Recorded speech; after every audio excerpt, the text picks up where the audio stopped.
The Knicks are a gritty team who I do think brings something in terms of just the personality of Tom Thibodeau of the historical Knicks as well, those mid-90s Knicks that some of us may remember that were just aggressive defensively and got results. You can't be quite that same team now.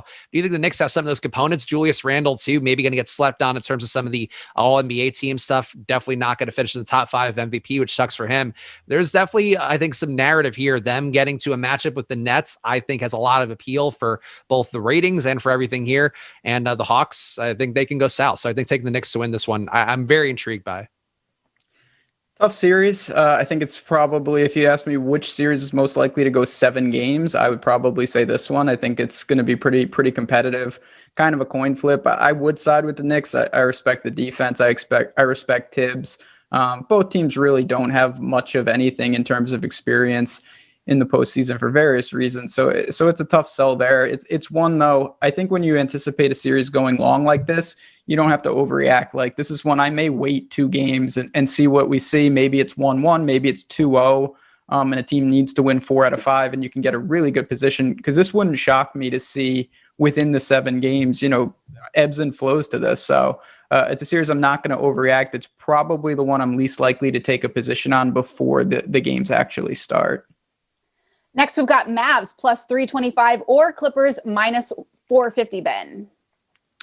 I mean, I'd love to see the Mavericks win. I wanted them to win in the bubble. I don't see it. The Clippers are one of the teams that, seemingly we're just trying to get through the year as healthy as possible and get ready for what, it should be a championship or bust situation. That's what it was last year. They failed.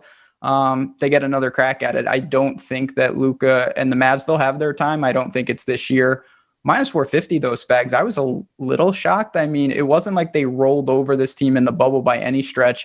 I think the Clippers do get it done, but I mean, it's not like Paul, you mentioned CP3 wilting. Paul George is in a whole nother category of that. Everybody knows that. Obviously, Kawhi will do what he does. I think the Clippers win. If I had to guess, I'd say like Clippers in 5 or 6. So I don't think it'll be relatively super close, but I don't know if I want to lay minus 450 at the same time. Yeah, I would agree. I wouldn't want to play that much or pay that much to bet on the Clippers in this spot. And then the Mavs line too, kind of surprisingly to me, I think it started a little bit lower. I feel like I mentioned talking about wanting to take them to win the series at plus 275. Now they're up to plus 325. So clearly people are buying in on the other direction, buying in on the Clippers. And I think it is getting to a long enough shot bet, and I agree that it is does feel flimsy that the Mavs could win this, but I just feel like they've played more valiantly throughout the year, and more with a sense of determination, more kind of improvement throughout the year as well, where the Clippers on the stretch, like you saw some really bad Kawhi games. You saw Paul George throughout the year kind of do what he did. He was very productive on a per minute basis. Great shooter, was as productive as Kawhi, but still for the most part, like when it comes down to crunch time, do you feel that confident in him? And I think the Mavs right now, all it takes is them stealing game 1. The odds do get a lot better for them at that point. I think taking them at plus 325 right now, I wouldn't mind doing it, but I also just wouldn't have any confidence taking the Clippers and laying that much money on the line just to get a payout. So for me, I think taking the Mavs is the bet, but I have some concerns here that I'm just wrong and the Clippers are just going to roll through them. And I don't know how that's going to be the case, but it seems like everybody else is believing that might be. Now we've got the Heat plus 230 or the Bucks minus 280, Spags. This is when I think you have to take the Bucks minus 280. I know the Heat have historically given the Bucks some trouble, and the Heat too, not having Victor Oladipo in the mix, I think kind of sad for their whatever asset management they gave up there with Kelly Olynyk, not the whole lot that they gave up in that trade necessarily, even though he did play really well down the stretch. But I think the Heat, by not having Oladipo, they sort of know what they have, and I think that's a positive for them, where they can steal it. If you wanted to bet on the Heat, I wouldn't be mad at you. I just don't think, I feel like we've seen the Heat sort of have their upside against Milwaukee in the bubble last year. I think them getting to the finals was sort of, the Heat's last stand or the best stand really with the guys they have. So them this year coming in, the Bucks have improved. I think with Drew Holiday being there, he's ready to shut somebody down defensively and make it really uncomfortable. I think that all really bodes to the Bucks being the pick here, but the odds are heavy enough that I don't know that you want to go there. Well, I'm going. All right, here we go. So first of all, full disclosure, last year in the bubble, this was probably my worst loss of all of 2020. I was backing the Bucks. I backed them after every game. I was convinced even when they went down 3-0 that they were going to win, even when Giannis was hurt. Spoiler alert, they did not win that series. But if that wasn't bad enough, I tweeted this the other day, the Heat tanked to get the Bucks. They could have been the 4 or 5 and they would have played Atlanta or the Knicks.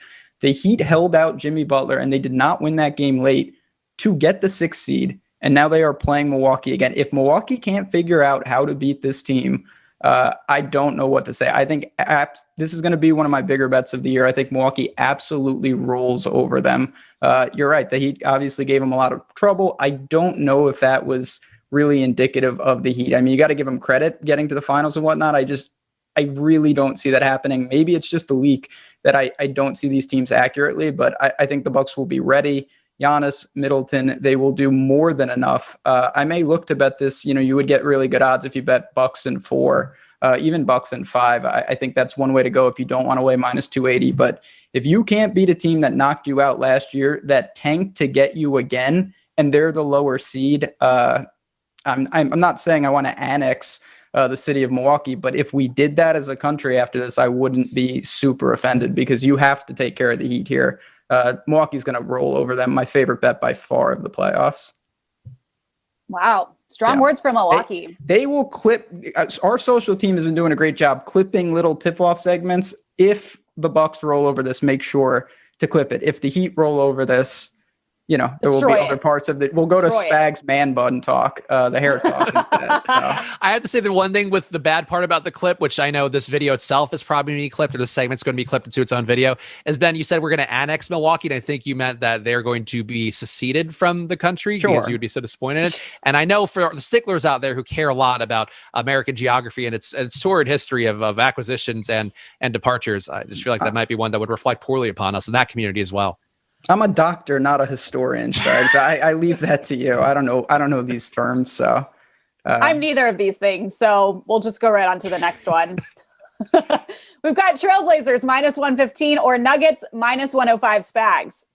I would take the Nuggets here, though. I think this is one where it wouldn't shock me to see the Nuggets drop the first game. And I think Ben's point about earlier, where I sort of view this as binary because we're doing the segment right now, obviously, but the lines are probably going to get better if the Nuggets do drop that first game. And I think there's a good chance of it. I just don't believe that the Trailblazers are going to be good enough to hold off the Nuggets. And I know they are shorthanded. They're supposedly going to be getting Will Barton back, but that's not the biggest addition or change really to me. It's all going to come down to Jokic and Michael Porter Jr.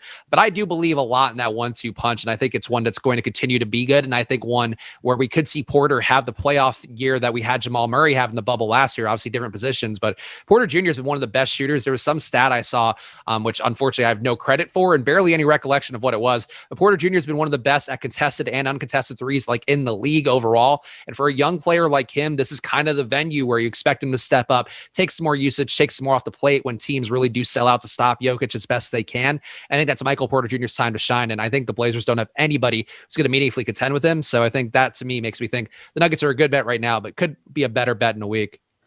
I think that's fair. I'm pretty much in line with that. This is an interesting series. Obviously, Jamal Murray, I don't know if they've felt the full effects of that until the postseason. I think they have enough to get through here. The interesting thing about the Blazers, even when they've been overmatched for the most part, Lillard is good enough to win a game or two on his own. And if you get that early, this is a series that I think you need to hold in your position, no matter what you think. Like if you like the Nuggets, if they drop, that's one I may double down on. If you like the Blazers, certainly you can look for better value. I thought this would be skewed a little more towards Denver's side, but I'm in line. I think that Nuggets will do enough. Porter Jr., obviously, they've got the MVP on the team as well. So, yeah, they'll get it done. Unfortunately for them, I think their ceiling is a little capped with their personnel at this point. I originally thought they had a decent shot to get out of the West. I don't really see that anymore. Now we all love Michael Porter Jr. Well. He's turned it around, perhaps because of your loving encouragement. He figured out who he can be as a player, and we're all blessed to be a part of it. He owes it all to me, that's for sure. All right, last but not least, we've got Celtics plus 800 or the Nets minus 1600, Ben. Wow. So, yeah, wow, that says it all. I mean, who knows what the Nets, this is not, the Celtics, they need Jaylen Brown and many other pieces that they don't have. I think the bigger question is, do you look to take a position on the Nets to sweep? Do you think they come out crisp, or do they still work into things they've barely played together in full capacity? And obviously, I think to do what they ultimately want to accomplish, it's not going to be as easy as rolling Durant out some days, Harden some days, Kyrie some days. They need everyone functioning at a high level. So the Celtics, it's hard to imagine they make this much of a series, but if you like the Nets to sweep, or even if you think that the series can go long, you could get value in just saying, I think this ends in 6 or 7. I would imagine bets like that are up, and Celtics grabbing more than 2 games or even 2 games would be probably a pretty big shock to the Bucks. Yeah, I think that's an interesting one because I know our pal Greg Ehrenberg has had some success with the early payout options. And if the Celtics do steal a game here up top or maybe 2, maybe you do get some better payout options that, excuse me, can immediately make the bet pay off for you. But I really don't know how you would take the Celtics in good conscience at this wide of a line where I think Jason Tatum's been really good. I think Kemba Walker's going to have a good run here in the playoffs, or at least as good of a run as you could expect Kemba Walker to have. And I think he's been better this year when given the kind of full opportunity of not having Jaylen Brown on the floor. He's going to see that every game. So I think it wouldn't shock me to see the Celtics win 1 or 2 early. So I think placing that bet now and hoping you can get bought out on it wouldn't be the worst thing in the world. But the Nets are this big of a favorite for a reason. Even if Jason Tatum goes nuts like he did in the play-in game, like it's still going to be tough for him to do that night in, night out, and also keep up with the potential of Kevin Durant, of Kyrie, the full weight of those guys, plus James Harden going off as they can as well. I think it's really tough sledding for the Celtics. So I probably wouldn't bet anything on it, but the Celtics is a long shot bet that maybe you can get a cash out. I think is an okay play.